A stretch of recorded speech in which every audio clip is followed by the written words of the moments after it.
अगर मैं जाता हूं जरासंध से लड़ने तो ये कालियावन नष्ट कर देगा यहाँ की नगरिया को, और कालियावन से लड़ने जाऊं तो जरासंध मथुरा को नष्ट कर देगा।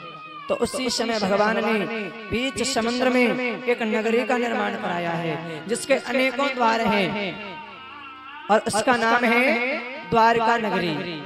रात्रि रात्रि में समस्त मथुरा वासियों को उस द्वारका नगरी में पहुंचा दिया और आकर के उस जरासंध का वध दादा भीम के द्वारा करवायो। और जो मुचकुंद वो है ना कालियावन, उसका वध मुचकुंद के द्वारा करवाया। दौड़ने लगा है, कन्हैया उसे पीछे पीछे दौड़ रहे। कन्हैया के जब युद्ध हुआ है ना तो कन्हैया आगे दौड़े और कालियावन पीछे दौड़ा। एक गुफा में मुचकुंद तपस्या कर रहे थे। तपस्या करने के बाद में उन्होंने वरदान पा लिया कि मैं अब विश्राम करना चाहता हूँ, सोना चाहता हूँ। तो भगवान ने वरदान दिया था कि जो तुम्हें तुम्हारी निद्रा में बाधा बनेगा और उस पर तुम्हारी दृष्टि पड़ेगी तो जल करके बस बस एक गुफा में वो विश्राम कर रहा है मुचकुंद। भगवान कन्हैया वहीं पीछे पीछे कालियावन है। भगवान ने बड़ी चालाकी करी, अपना पीताम्बर लियो और उस मुचकुंद के ऊपर डाल दिया और छुप गई। मुचकुंद के जब ऊपर पीताम्बरी पड़ी है तो कालियावन वहां पहुंचा। उसने चारों तरफ जब निगाह उठाई है तो देखने लगा कि पीताम्बर ओढ़े वहां एक मनुष्य लेटा हुआ है। उसने कहा अच्छा, अरे वसुदेव के छैया तू इतना कायर हो के भक्के आएगा यहाँ छिपे गए।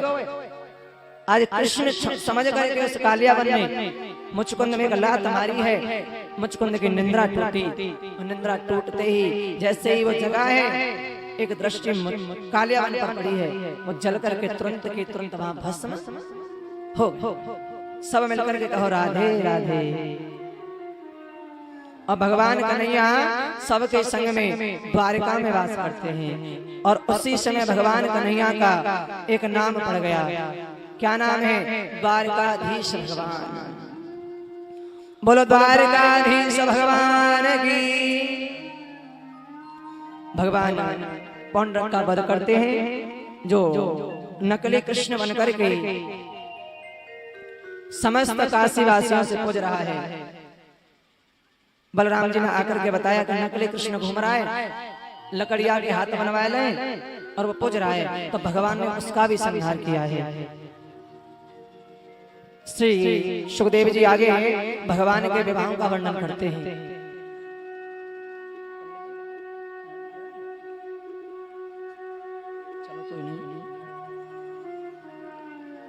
ध्यान से सुनना। श्री सुखदेव जी कहते हैं राजन परीक्षित, अब मैं तुम्हें लेकर के चलता हूं भगवान के विवाहों की तरफ। ध्यान से सुनना, क्योंकि यहीं से भगवान की जो वंश की वृद्धि